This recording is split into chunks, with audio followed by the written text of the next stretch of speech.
Competition.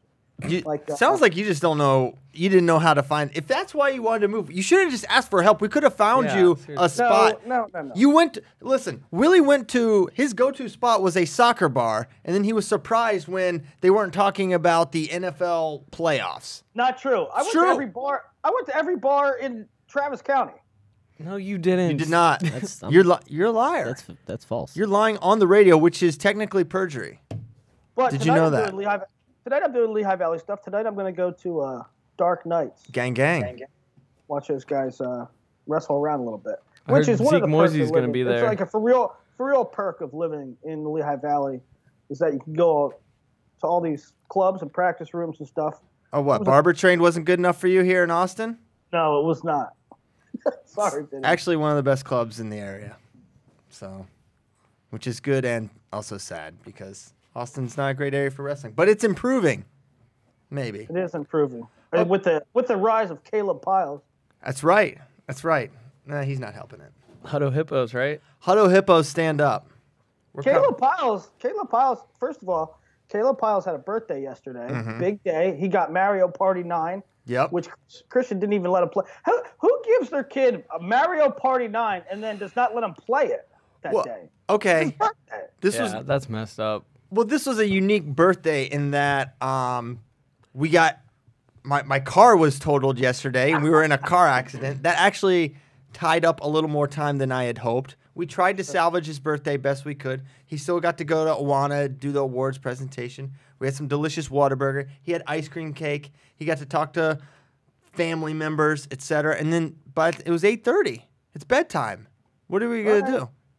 Well, he'll have plenty. He'll have plenty of time to play that game. So, did you play it after he went to bed? No, I do not play.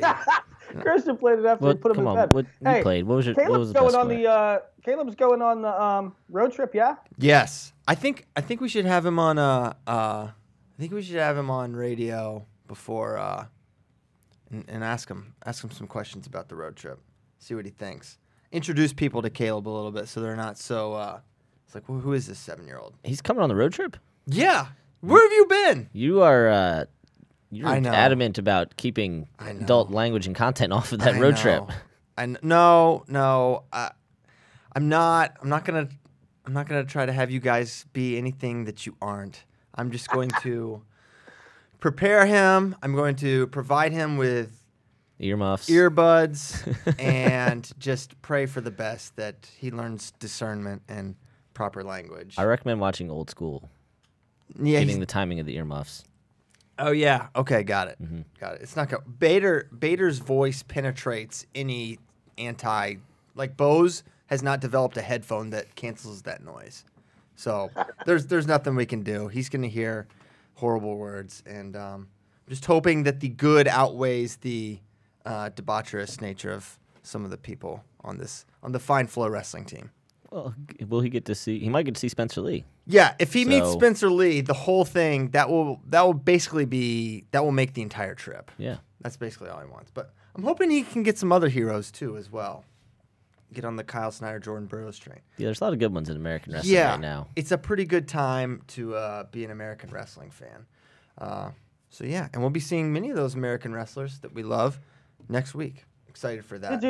Did you guys finalize the Final X road trip yet? At Lincoln and I think Wisconsin. Yeah, so the Final X road trip spots where we're looking to go. So starting in Lincoln, obviously, actually starting in Austin, driving to Lincoln, okay, Lincoln to Iowa City, home of the Hawkeyes, then going up to Madison, Wisconsin. We're gonna be there like a day or two because we're gonna do the Askren thing, the Bono, Reeder, McDonough thing in Madison.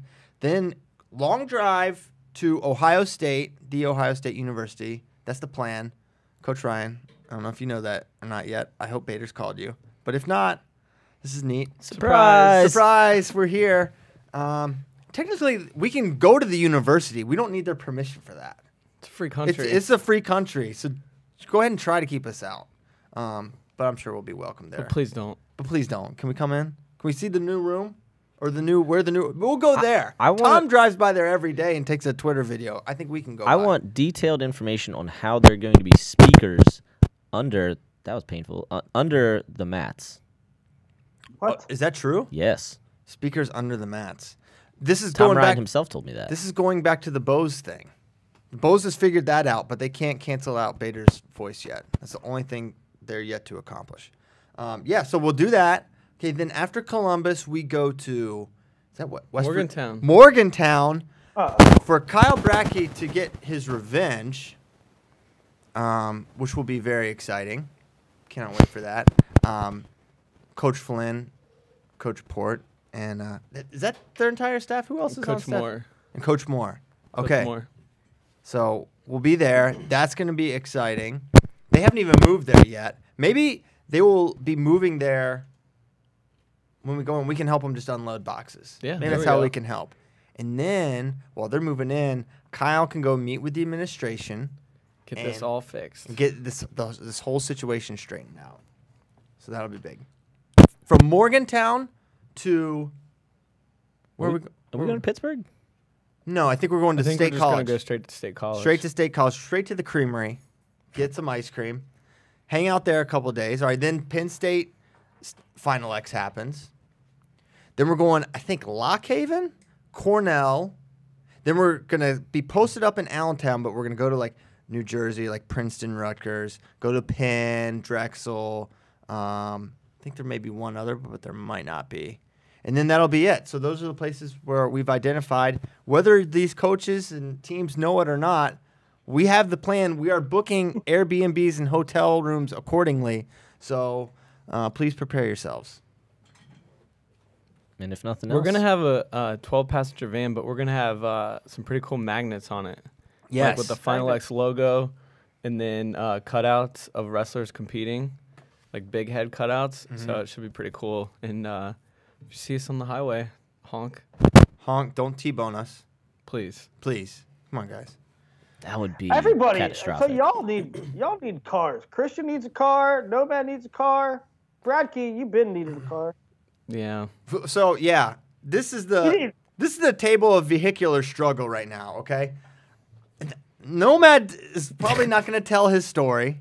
No, I really wish he would. I really wish he would too, but he won't tell his story. What happened to his car? It's nothing that this young man did wrong in any way, shape, or form.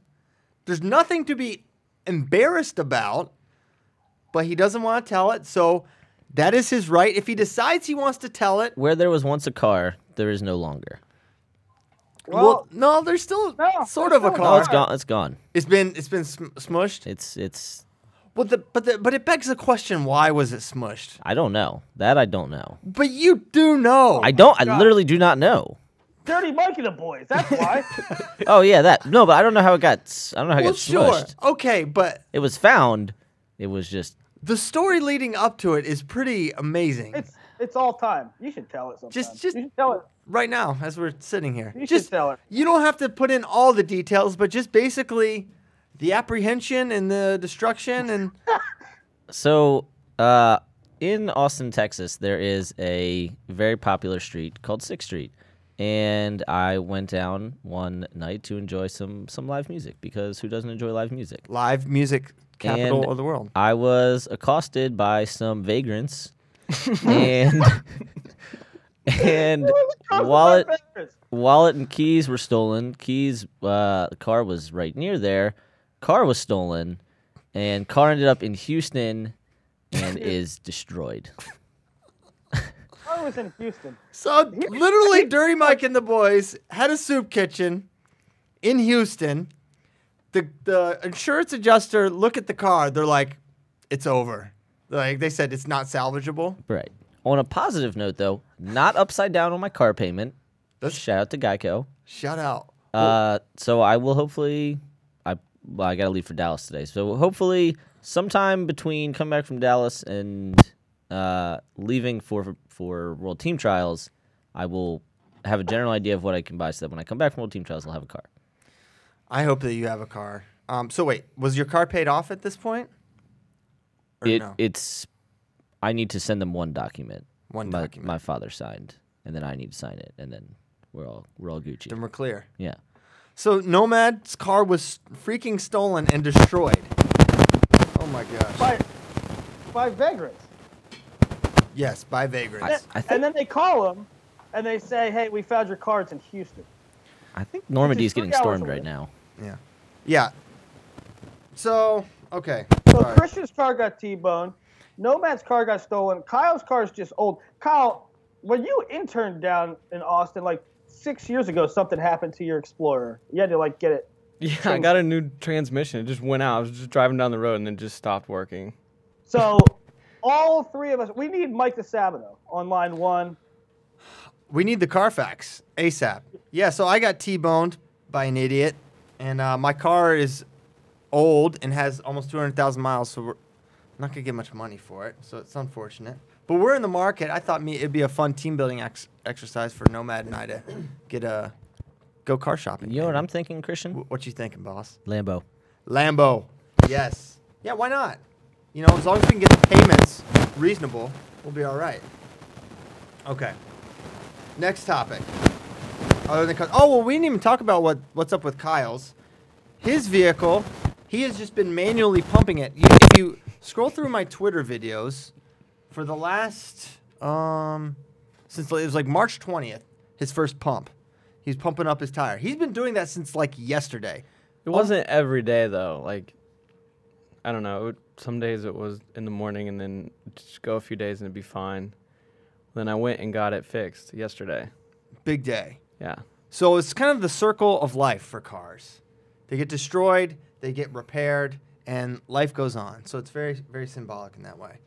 All right. That's enough. Willie's got a sweet Stang. He's put $90 work into it with a new oil change because it requires $90 for an oil change. It takes like 25 gallons of oil or something. I don't know. What? No, it takes a lot of oil. A lot of oil to fuel that 5.0. Okay. Willie is really distressed by the lineup changes at Virginia Tech. I really am. Which I don't listen. John Borst wants to go heavyweight. I think it's fine. Let the big man eat. First of all, he's wrestling 92 kilograms, right? That's 201 pounds.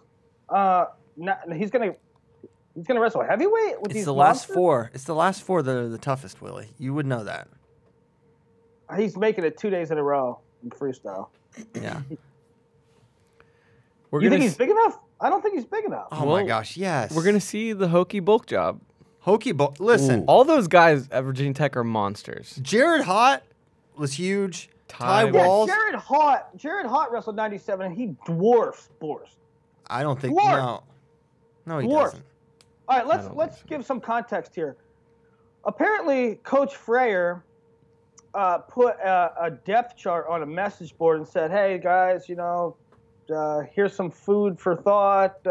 Thanks for all your support to our boosters, and here's our quasi depth chart going into or at the present time." And he didn't include here's the key things. He included Mitch Moore at 33. He did not list Sullivan Chisco. He listed John Borst at heavyweight, and he did not list Andrew Dunn at all. So a lot of people were like, "Whoa, what's going on with Sullivan Chisco? What's going on with Andrew Dunn? Are they not there? Are they off the team? Or what's the problem? What's the deal?" So, yeah. So they anticipate Mitch Moore coming right in at 33. Wow. No Sullivan Chisco, who's been there for, his entire career, and at one point in time did really well. Something didn't look right last year with him. Andrew Dunn was Super 32 champ, and he's not listed. Pretty good prospect coming out when he came out of Bethlehem Catholic. And then Borst up to heavyweight. So those are the things with Virginia Tech. Those are the takeaways from Coach Freier's post. Do we think Chisco's going Epperly? Like 4 years done, I'm out? No. Well, no. Will he have done 4 years? Yeah, I guess so. Because he redshirted, was a 2-time AA. And I think he's going to be. I think he's just working his way back. I didn't get a lot of color on what's going on there, but it sounds more promising for Solomon to get back on track than Dunn. I don't know what happened with Dunn necessarily, but that one doesn't sound as promising. But Solomon's really good. You have to figure the skills are still there. It's just maybe the other things to get it together in. But I firmly, anytime someone wants to go up, Willie, every single year we see it. Guys go up and do well. Machiavello was what at 184, and he goes up and he won nationals. He literally won NCAA. So you're talking about Borst? Yeah, I'm just talking about just moving up in general.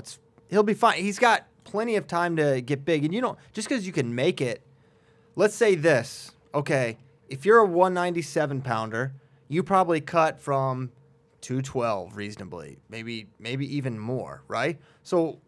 And that's cutting from. So to get up to 225? I don't think that's a reach for Borst at all. And Ty Walls was an effective heavyweight at like 230. Yeah, 230, 235. Yeah. I think it's no trouble for him to put that effective size on. The couple things for me, they listed Mekhi Lewis at 57, which I remember them thinking about doing that last year, but then he goes 74 kilos at U.S. Open, which is 163, and then they have McFadden listed as a starter at 65 and the backup at 74, which I don't know. Do you think they should go Lewis at 65, McFadden 74? Because Bolin has a red shirt to burn. That is or true. Play with at least. Mm-hmm. Yeah, I think they could do that. I'm dubious of Mekhi making 57. Personally. And LePray did pretty well last year, I thought. No, LePray's solid. Not likely an All-American, but you never know. Right. Yeah, so they'd be solid at 57. I guess if Mekhi could go 57 and keep McFadden at 65, maybe that would be optimal. But I see those two as like kind of having high placement at 57-65 or high placement at 65-74, but I don't see them as title contenders at either of those weights, no matter which way you put them. Yeah. So for that reason, it's kind of, I don't know. Doesn't really matter. I think they're going to be successful there. And you're either pushing Hunter Bolin out of the lineup or BC LePrade. Both are solid NCAA qualifier level, but maybe not much beyond that. And it's interesting to me they're starting Mitch Moore right away because Mitch Moore this senior season did not have the greatest senior season. Obviously has been a guy who's, who's number one, right? He's been a guy there for a while. Virginia Tech the last 4 years is 6th in team points at NCAAs. And wow. So this is a team that's like been right outside the cusp of trophy. 1 year they did end up getting a trophy, and they're going to be starting a lot of young guys. But I don't know. I feel like they're not going anywhere. I think Roby's got, Freier's on that recruiting trail hard. Well, keep in mind that Mitch projected at 33 in that depth chart provided by Coach Freier, and he wrestled 145 this year. So he's a little undersized all year. He struggled a little bit offensively. All his matches were really close. I'm not concerned with Mitch that much. I think 33 would be fine. He'll be in matches for sure. Yeah. He'll be in, but getting that point when he needs it, getting that takedown when he needs it is where I'm, you know, a little more skeptical. But I don't know. Do they have any other options at those? Well, 33 is Latona. Will be Dom Latona. Yeah. They have Cole Manley, too. Yeah. Yeah. I knew there was another guy in there. So, yeah, they've got options. And then I'm wondering if Borst going up also means, so they just picked up a heavyweight Trent Ragland, and then they got Cody Howard coming in 95. So I'm wondering if they're kind of just looking long-term and just kind of just setting guys like, all right, let's not play around with you at 97 if we think you're going to be heavyweight long-term. Yeah. So, yeah, they got some good guys coming in. Virginia Tech is off. They had a good class this year. I forget what I'm going to have them ranked. Something decent. But then next year they already have they have a lot of guys committed. They have 3 top 100 guys committed already for 2019. So they're looking good on the recruiting front. Did you guys look at the big board at all and see what they got? I did look at the big board as far as their haul. Yeah, I think for next year they have Sam Latona. They have Luis Fernandez, and who am I forgetting, Nomad? They have a third. But they should be pretty good. I mean, that's a good segue into the big boards. Me and Nomad did a show yesterday, Who's Number One, about it. Do you guys have any takeaways from that? What did you see that you liked and didn't like? And Yeah, this was garbage. Possibly your worst work yet. No, jeez. I think I like your top 10. I think Teamer could be higher for sure. Given he smacked up Carr, he smacked up Sasso. Right. That to me is adequate. We talked about that on the show. He also lost, and I know it was goofy officiating maybe, or there was questionable officiating, according to some people, but he also lost to Brayton, who's behind him. Right. Yeah, for sure. So that's why not a federal case. I also thought, who else stuck out to me? Will Luan. I think he's got decent upside. I think he could be really, really good. Even though I get maybe beyond winning Cadet Worlds, his folk style wins aren't outstanding, and he's ranked 7th in his weight, which should limit. If you're ranked 7th in your weight coming out, that should naturally limit how high you can be, because it's clearly not a very scarce weight. There's a lot of really good guys there. Yeah, most people that are ranked 7th are not ranked 28th on the big board, but that was a product of him losing a state semifinal or a state final to Marcus Hartman. So, I mean, I probably like Will Luan more than what he was ranked in his weight class. Rocky Jordan, yeah, he's at 35. I get we haven't they only wrestle 2 tournaments, but I'm just gonna say he'll be better than the 35th best guy this weight. You think? What makes you say that? Well, I was gonna say I was surprised he was so high. Has he been this high in previous boards? Never. Yeah, that's what I thought. Yeah, he should be. I mean, I'm not saying he should be much higher, but he should definitely be top 8. Well, he really never did a thing until this Ironman, and he won Ironman, but that was a very controversial quarter or semi against Karchla. Yeah. So I think his frame and his skill set, he'll be fine in college, but I thought even having 35 was a little high for him. I mean, I think that's what he was where he should be. What did you guys think? I mean, Christian, this is your wheelhouse. Penn State with 7, Ohio State with 8, and Missouri with, I think, 7 or 8. They got 22 of the top 100. 3 teams. That's really silly. Yeah. Over 5 is really pretty ridiculous. To get 8, and especially where Penn States are ranked, it's absurd. You're talking about 25. You're talking about 22% of the top 100 guys going to 3 schools. Yeah, and I guess Missouri probably the biggest. I didn't realize their haul was that good. I mean, I guess Good for Missouri, the little school that could. Oh no, That Don't plucky Oh, little just SEC humming school. humming along, little guys. Yeah. But it's good recruiting on the part of their staff, and also they get Mako from Wisconsin, and but it's also a product of a good group in the state. Yeah, that's what I was gonna say. The biggest takeaway is how many of those guys are from Missouri. They don't let kids get out of state.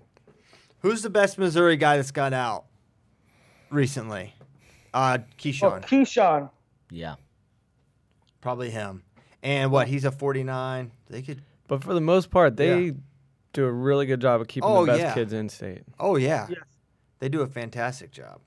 What did you think of Teasdale at 16? Both of you. I don't know. It's hard, right? I think that's about right. I think it's respectful enough of what we've seen him do kind of the first 3 years of his career, but I don't think you can have him in the top 10, right? But it does seem stunning that the guy's been ranked 1 or 2 basically his entire career up till this point. To see him down there at 16, but I think that's fair. I think that's really fair, and he'll either be maybe surpass it or be right about there, or it could just not happen and it won't work out. But I think that's solid. I don't know what Bracky thinks. Also, I think it's probably fair. Weird to see Seth Neville's 22nd. Seth Neville's is another one that's impossible to. Like, UWW Juniors was almost basically the first time we saw him against actual competition. Yeah. He had the College Open where he lost to, I think, Hamida. Which is like, okay, you lost to All-American. Hamida All-American. And then here he loses to Hilger and Metz, I believe, 2 guys who were on red shirt. Teasdale loses to Courtney and Bianchi, guys, Courtney's on red shirt, Bianchi. So, like, I don't know, you're seeing guys that lose to first-year college guys. Like, that's the data we have on them right now. Like, as good as Penn State is at recruiting, no one comes in good enough to win a national title as a freshman, except maybe Gable Stevenson. Like, comes in that good. It's also a product of Seth Neville's down at 22. Is not so much I mean, I think he's a fine prospect, right? The guy won 4 state titles, and in California, he's only had 1 loss in high school, and that was to Colton Schultz, who's a top 5 guy.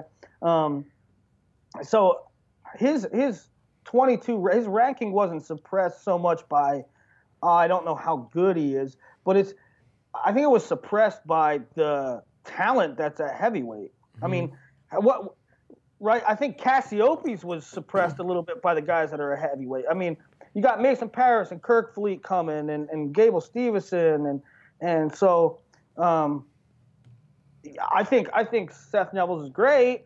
I think Cassiopei is great, but how high are they ever going to place when you got these monsters there? Yeah. The other one, I think it was last year we talked about where to put Malik Heinzelman, just because we've only seen him wrestle these small weight classes and not against really established guys. The Junior Open was probably the most impressed I've ever been with him. He takes second. He beats Tex Severato, and then he texts Bianchi, who's been in a college room. He lost to Courtney in the finals, but he outplaces Gavin Teasdale. So I really want to see him in, like, he wrestles every freestyle tournament available, but I want to see him and it's not his fault he's from Colorado, but I want to see him punch a big folk style win, Yeah, he was like, I can't remember if he was 3rd or 4th at Ironman in a very good Ironman weight, so it's not really. He did fine. Yeah, not really a black mark there, but I agree with Kyle. He looked big. Like, I was about to say, he looked bigger too, so it's good that he's putting on size. And I thought all those 57s looked small, though. I thought Courtney looked small. Courtney looked small, yeah. I think that part of me thinks, like, they happened to be like a tiny crop. Not Bianchi, but he looked bigger for sure. Heinzelman, compared to what we've seen him. Oh, yeah. I mean, who's number 1? 13. Now, he was bigger than Kurt, but he still looked like Peanut. But I thought, I'm saying, like, legs, butt, right? Like, up, like he got bigger. He clearly has been deadlifting, getting bigger. Clearly. Clearly And his duck under series, his elbow control man duck under knows series about is lifting. amazing. Yeah. It's going to be interesting what what Ohio State does with their situation at 125. Ohio State, a big deadlift school, by the way. He'll fit in great. He'll fit in great. So they brought in a lot of bodies. Malik's going to be a true freshman, obviously. And then there's a question. We'll be talking about this probably for 3 years, 4 years. But what Penn State does with Gavin and RBY and Teskey and next year Busiello. Here's one. I'm at number 40, Quincy Monday. Yeah. I'm wondering, man, how good could he be? Too high or too low? Well, I'm not going to fault the ranking, but if he ended up being a really like a top 20 guy looking back, I think that's within his skill set. Yeah. And just seeing Kennedy just like be a guy that was like not ranked coming out, like not weight class ranked coming out. Well, yeah, Kennedy, both those guys. I said on the show yesterday, like, if their last name wasn't Monday, I wouldn't have paid attention to them in high school. Right. And Kennedy mostly his whole high school career, and Quincy until his senior year. And so I love Quincy's upside, and I love his trajectory. And so you might think, oh, he maybe Super 32 finalist, Ironman, he did well, finalist or third or something. So you might think he should be even higher. But like at the Open and Vegas, he lost to Michael Millage or Michael Blockus. So I don't know. I hedged a little bit there. I think it's fair. A guy that's, I mean, he's ranked fairly, but a little bit lower that I think we'll look back and say should have been higher is Jared Franick for me. Dude, he is just a grinder, stays in solid position, really fundamental, and I think it's going to be a couple-time All-American, if not more.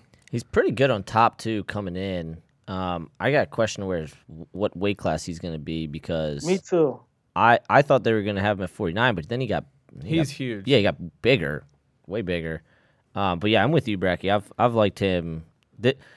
We talked about it a lot on Church Day. Like Flow Nationals, there are so many kids that we learn about in Flow Nationals, right? Quinn Kenner, Jared Franick, Peyton Mako, and because sometimes you don't get a chance to do Super 32, and if you don't do Super 32 and you're not in a state that lets you travel to Ironman or Beast or Doc B, like your folk style options are limited. Mitch Moore is 87th. Yeah, That is crazy. 87th. The Graham hate continues. Well, listen, it's tough because, like I said, he wrestled up at 45. The guy was ranked second in the country in October, and he wrestled a really tight match with Teamer, right? Yes. Yep. And then he goes on to take a bunch of losses. He had to be ranked in his weight class. He had to be ranked at like 15th-ish. He lost to Michael North. He lost to a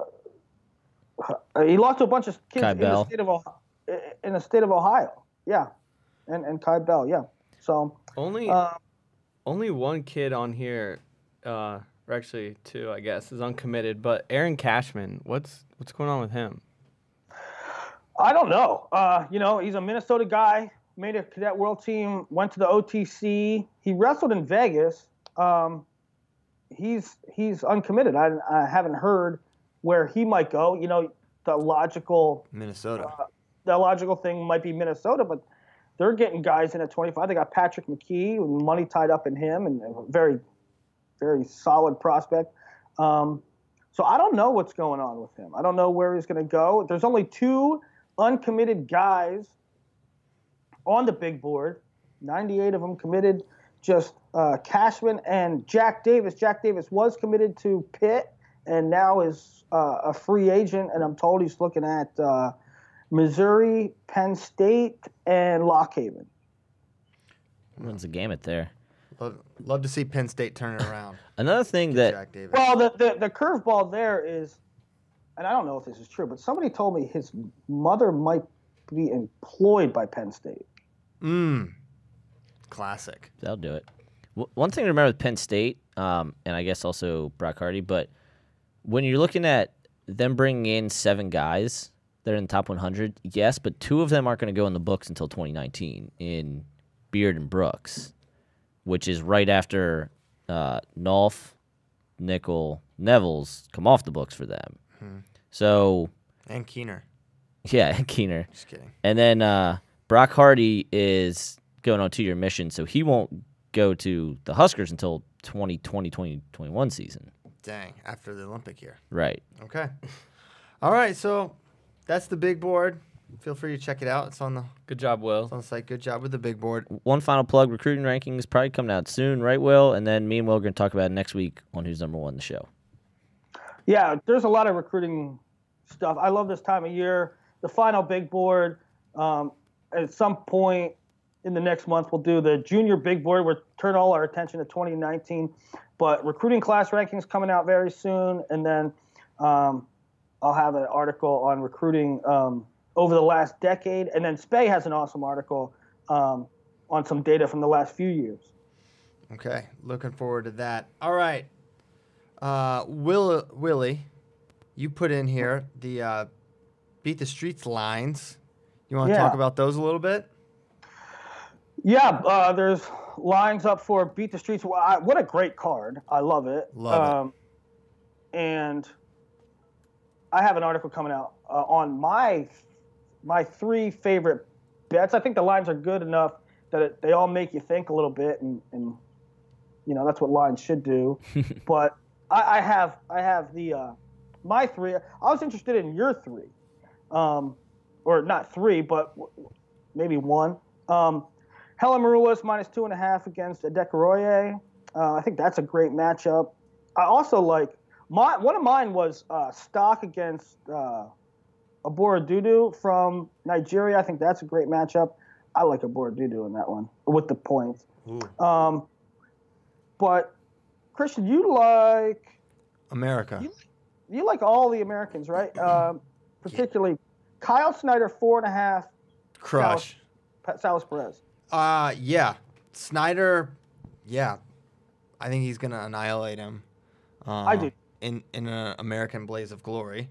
I think that Kyle Dake is going to do what many of our Fantastic Americans have done to Lopez Escui and smash him. I think he will beat him badly. I like Green -2 over Castillo. I like Oliver +2.5 over Asgarov. I think if Oliver's right, I think he's just gonna win the match because I think I'm dubious of what Asgarov we've seen Asgarov show up at places and look like this guy won the Olympics. Now sometimes it's like, oh yeah, this guy won. You know what I'm saying? So Asgarov, I'm really interested. I'll be honest. I don't know what to make of this match. Oliver Asgarov. I'd like to hear you guys break it down. Also, you get a home dog here. Home dog. Love a home dog. Yeah.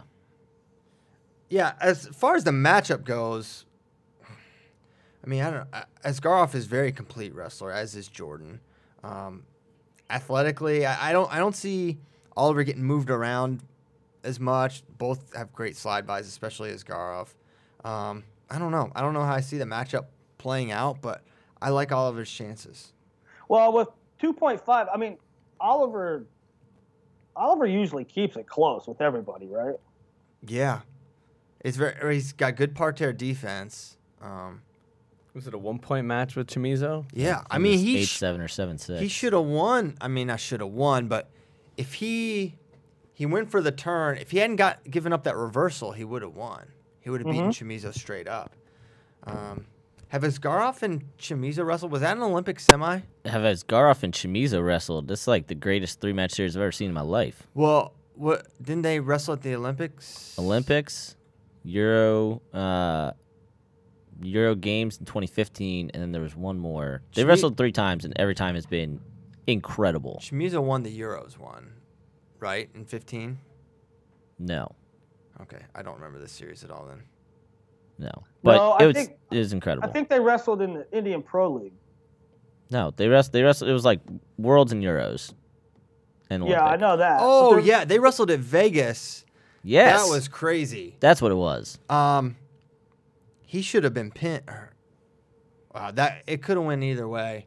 But Chamizo hit a big move early, and Askarov It was couldn't the get it back semis. together. Yes. Both those 65 semis were nuts because Navruzov stepped over Romanov. Chamizo, I believe, was on his back and then ended up pinning Askarov. I'm trying to forget. Someone was on their back in a headlock at some point. Which I watched that match recently too, which makes me feel stupid for asking. Chamizo Askarov was incredible. But I don't know how much to take away from that because Oliver hasn't wrestled since US Open. See, he hasn't wrestled in over a year. And Askarov last year. Right, yeah, so I guess this will be 1 year. And then Askarov hasn't wrestled in months. I'm wondering if the first period's going to be a whole lot better than the second period because of that. I don't know. Is there much history in Jordan Oliver gassing? Not in terms of like him gassing, just like he haven't been on the mat for a year. Yeah, I just figure he's wrestled so much. He's training with Dake and was Yanni, and those guys there at Cornell, Freddie Stroker, etc. I think he's going to be adequately prepared. Yeah, I think Jordan's going to be fine in the is he ready department. As you know, I talked to Jordan a couple days ago, and he's just, he's passionate. I think his training situation is as good as it ever is. He's hungry to get on the mat, and I don't know if it means anything, but Jordan's always wrestled well at Beat the Streets. I mean, he beat Kermaliev. He gave Chamizo everything he wanted. Chamizo's his only loss at Beat the Streets. You know, the one line I think is best is Burroughs -2. I think it's tough to bet him to win by more than 2 points. I don't know what you guys think. He could kind of. Then part of me is like, man, he might just smash him. I don't think he's going to smash him. Now, he could pin him because Chamizo might just give up. He might hit a suckback. Right. But if it goes the full 6, I don't know if I see him blowing him out. Just because, like, Chamizo's that good. But, I don't know. If Jordan turns him, that's the thing. Because we haven't really seen Chamizo get turned. Actually, Chamizo is extremely he scores off guys trying to lace him. I forget who he was wrestling, but it was actually a kind of a controversial exchange. If I'm remembering it correctly, guy was trying to lace him. He kind of like moved in such a way that he ended up earning 2 points off of it. So yeah, he's the core strength that he has is hip strength.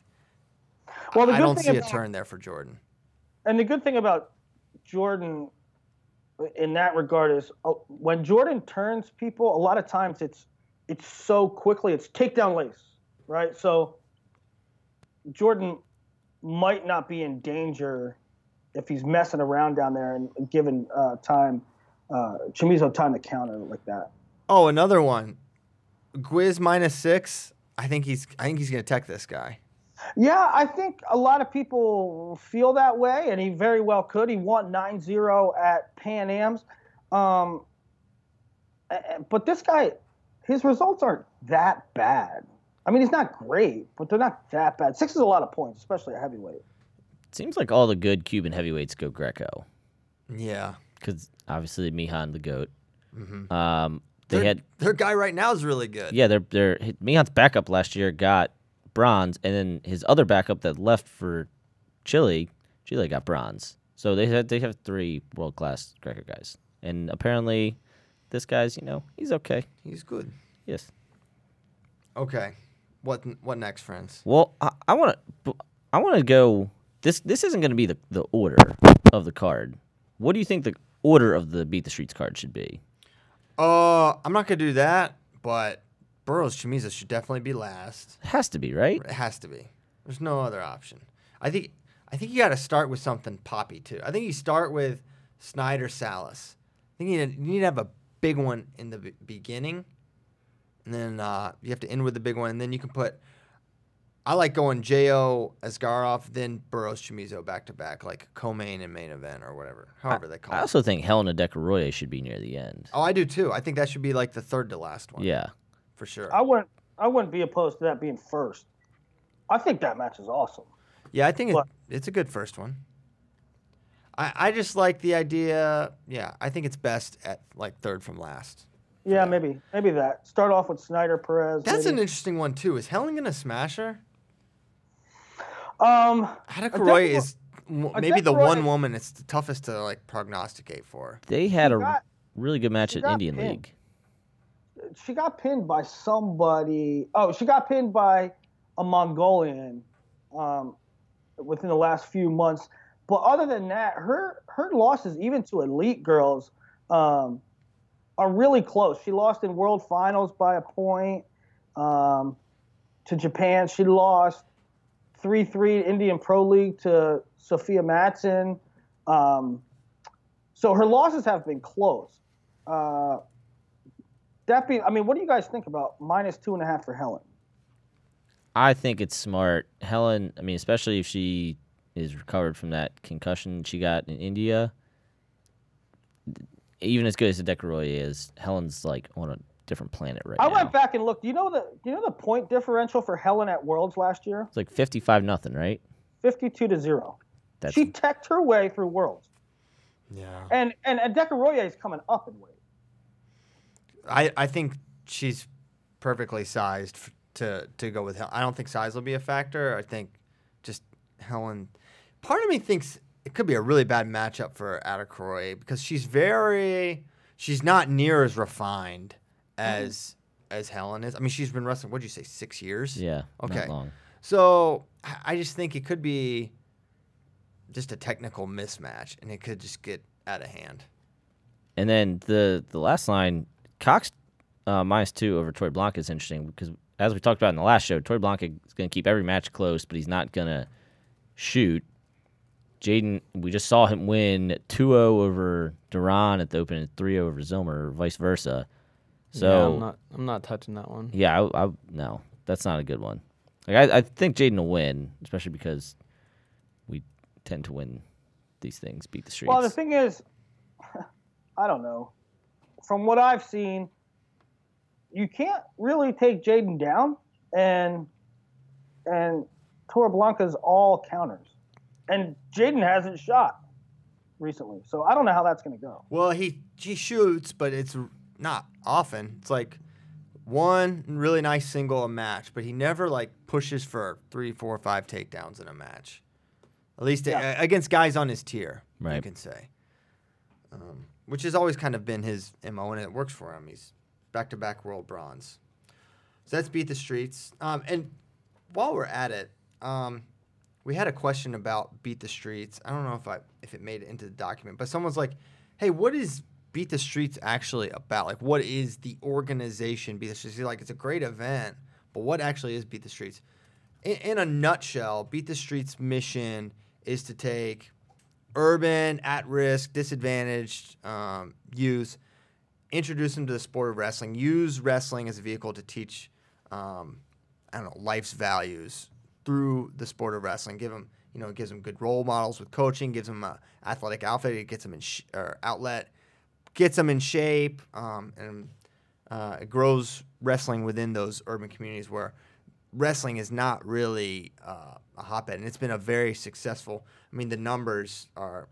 We had a call with them not so long ago, and I can't remember the exact number of how many kids have been impacted by this, but it's a really, really impressive number, and just an organization that's doing a great job for kids using the sport of wrestling. And it's not just in New York, right? Right. I mean, the last year they had Beat the Streets LA put on the benefit for the LA kids when we had Japan versus America women.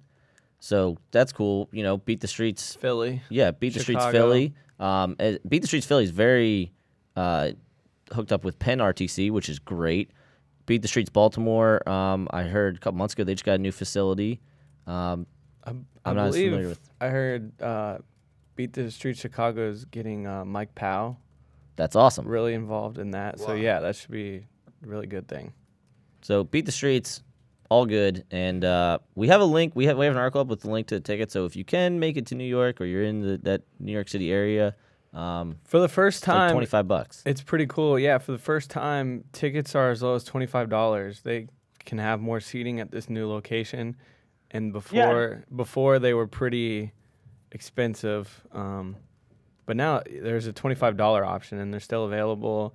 It's on the Event Hub. There's an article on the site. Go check it out. $25, you get to watch great matches and help kids. New venue, Pier 17, and I looked it up, and it's sort of a new, trendy, hip kind of place in New York City with restaurants. And Sounds like you'll hate it. Yeah, you'll definitely hate it then. I shouldn't say hipster. I should say it's more New York hip than Austin hipster. Okay. I hope you can find a sports bar there. I hope you can. Yeah, New York, unlikely. Yeah. Don't stop. Listen, if you don't, you totally stereotyped Austin because you went to the places where you get stereotypical Austin activity. Name a good sports bar in Austin. I don't. What are you gonna say? Buffalo Wild Wings? No. What's that one we went to? We watched the. I don't know. I'm not gonna. The one that got shut down, draft pick? No, he's gonna say the Tavern, which is great. Yeah, the Tavern. But they're still not sports people. When did Draft Pick get shut down? I think that's the one I went to. Many moons ago. Well, then that's not the one where we went to. Because we went there not that many moons ago. All right, next topic. You went to Draft Pick. Yeah, that one's perfectly fine. Yeah, except it doesn't exist anymore because nobody in Austin likes sports. Shut up. All right. Next up, y'all say where you want to go. We're getting close to listener question time. We are. What about, we kind of said NATO may be going to the Oklahoma RTC on the last show, and then a day later he signed with the Ohio RTC? We just said the ORTC. Okay, yeah. And that was it. We were never specific about which O it was. And you guys ran with it. Shame on you. We did not run with it. No, not you. The listeners, they ran with it. Oh. Yeah. You're not getting my joke. I'm trying to blame them. Yeah, well, it's their fault. I actually blame Nomad. And then Bo Jordan staying on staff with Ohio State. Who's out? Or is this a Minnesota situation where you just graduate and you're on staff and you're in the best dress competition along with Zach Sanders? How does that work? Like, Minnesota has 4,000 coaches. It's amazing. Yeah, all the Nesses, Sanders. I think Sonny Yon's probably involved. Sonny Yon involved. Maybe Cody. Yeah. Alec Ortiz. Is Alec Ortiz on staff? No. Joe Rao. Joe Rao. They're all still there. Scott Glasser. Scott Glasser on staff, guys. Scott Schiller. Jacob Volkman. Ryan Blake. Manny Ramirez still. Manny Rivera still gets something stipend probably. Mac Ryder. Yeah. Interestingly, Brock Lesnar not on staff. So yeah, I don't know if they're eliminating someone from Ohio State, or if they're just, I don't know. You're on staff, you're something. Well, one thing I thought, which obviously cannot happen now, is Tony Ralph looking at Cleveland State, because that's where he's from. But that job's obviously filled now. So I don't know where you're making room there. Or does Tervel go full-time RTC, which is kind of what I thought Tervel was always going to do. But he's also extremely valuable to them as a I also Buckeyes thought coach. that Bojo might, and maybe he will, but I thought he would immediately go back and start running the clubs for Jordan camps and that kind of stuff. But maybe he waits a couple years. That's what I thought for him as well. And especially, I don't know, man's got multiple kids. He needs to start making some bread immediately. I think he's okay. I'm not too worried about that. Guys, we need to, if it weren't for Willie, we could really show you all this stuff. But we have Willie connected through the Skype thing. We need to figure out a way to get another input. But Boris Novachkov may or may not be losing it, guys. This is must watch. His what is he, Lil Gato? Lil Gato on Instagram. Lil Gato 65. LIL Gato 65. Just go watch the videos he's been putting out over the last week. I don't know how to describe them. The one he's just yelling, like guttural noises, flexing, like it sounds like a Bruce Lee, like, ah! Like a lot of times, a lot for an entire minute. And then the other one, he's just cartwheeling to like country music on the sidewalk. I don't know. Iowa City has changed, Boris. Iowa has changed Boris Novachkov. I'm not concerned yet. I am. This is a cry for help. You've got to watch these. Maybe we do a compilation article of the best of Boris. But it is bizarre. It is bizarre. Bader's, oh, wow. Bader's just going to roll in here. Bring donuts. Yeah, come here, Bader. Yes, we want donuts. Bader. So Efren makes Bader bring him donuts every day. Efren, Hey- here's Bader. Hey, Nice Bader, Beat the nice. Streets show. Yeah, nice Beat the Street show. Wow, bud. speaking of Beat the Streets, Yeah, I Bader. got to Beat the Streets podcast today later. And with, we've got some. Brendan Buckley. These are warm. Brendan Buckley Lord. coming on. Yeah, what are you doing today? This We is got great radio, 2 to by the 3 way. podcasts. I hope they weren't sent by Van One's still Wilder. in flux, Hey, but they're going to be great. who's? Oh, you don't know who? There's 2 confirmed. One guy I'm waiting to hear back if he's got Skype. Okay. If he's got Skype, It's free. Is that the minimum where we're at. requirement? if you've got Skype, so if he has internet, basically. Christian. All right, I'm gonna get beat up by whoever this person is. Is Guys. it one of the Cubans? Huh. Duh. Also, you're leaving the donuts here? No, No, I'm going to tell the customer service guys. Yeah, they don't even like donuts. They were telling me before the show. All right. big crap. donut haters. See you on our. You want a donut? Yes. Willie wants a donut. Don't give any to Sion. Yeah. He'll just yell at us. Okay. To questions. Shout out that I think it was called Heavenly Donuts. If you're an Austin hipster, you should get them. It has a seal of approval from everyone in this room. You'd Caleb. hate these, Willie. Yeah, you would hate them, Willie. They're warm and delicious. They were sent by Van Wilder. I don't get that joke. You've said it twice. You just stop saying that joke. I don't know what that means. Well, most people have watched Van Wilder. Okay. Will weapons be allowed inside the venue this year at Russian Nationals? Yes. Of course. It may be a requirement to get in to Russian Nationals, for all we know. You know how they check your bags to make sure you don't have that stuff in America? They check your bag to make sure you are bringing stuff. Wear your gun. Yeah. Where's your lead pipe? We need to remind people that we're going on 3-4 years in a row at age level events, like junior and cadet trials for them. People have pulled out weapons to shoot people, and then there's just like a fracas. No shoot, just intimidation. But you can shoot people, and then there's a fracas, and then it's just like, okay, yeah, back to your corners. Okay, yeah, 5-2, 30 seconds left. 5-2. It's crazy. Yeah. They would shut down a tournament in America if that happened. Yeah, it would be really bad if that happened in the United States. Like, yeah, we've written multiple articles about it. I think it was like Mike Myers, somebody like circled the gun at one point on one of them because he kind of had it hanging. He kind of had it hanging. Yeah, Video got taken down off YouTube. probably because it's bad.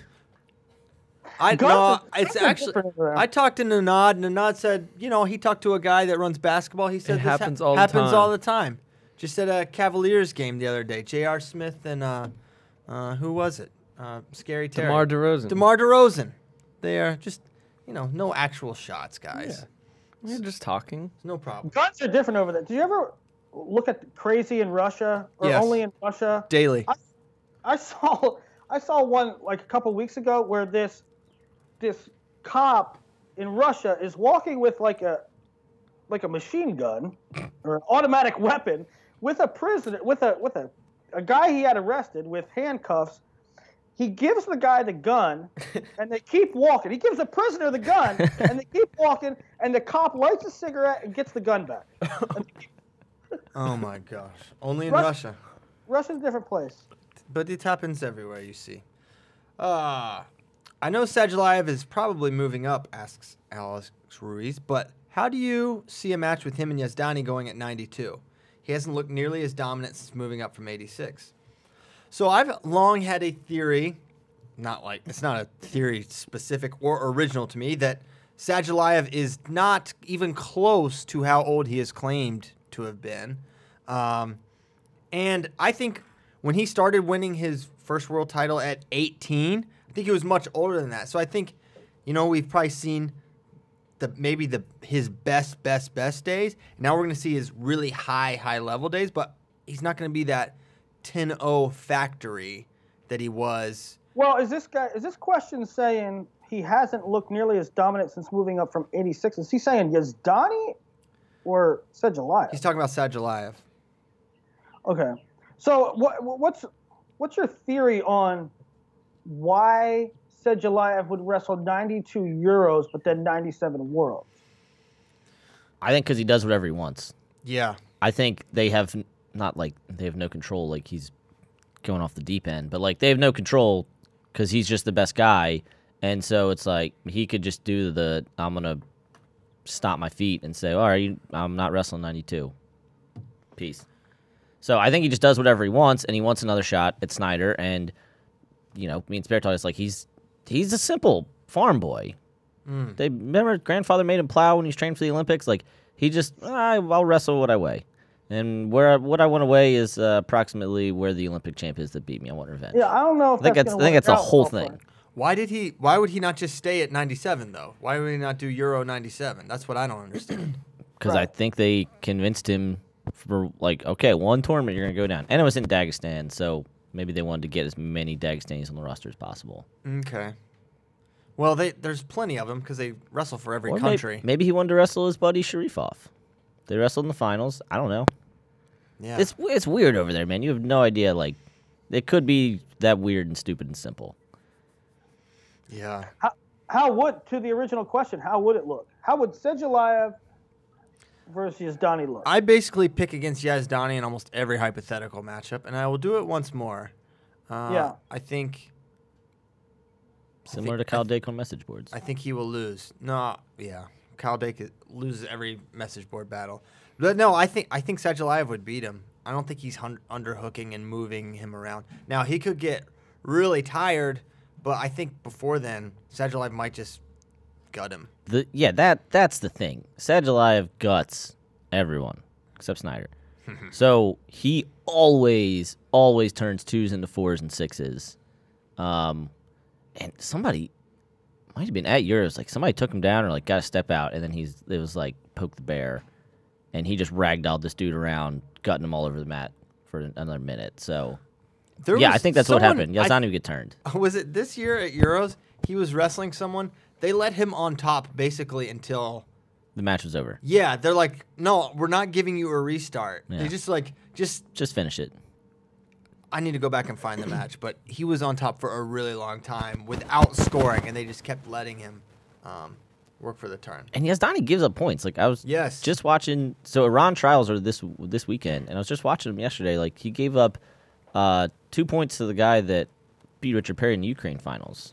So if he's giving up points to that guy, definitely giving up points to Sedgelayev. And if you give a point to Sedgelayev, you're getting turned. Yeah, I think you would win. And Sedgelayev's obviously bigger.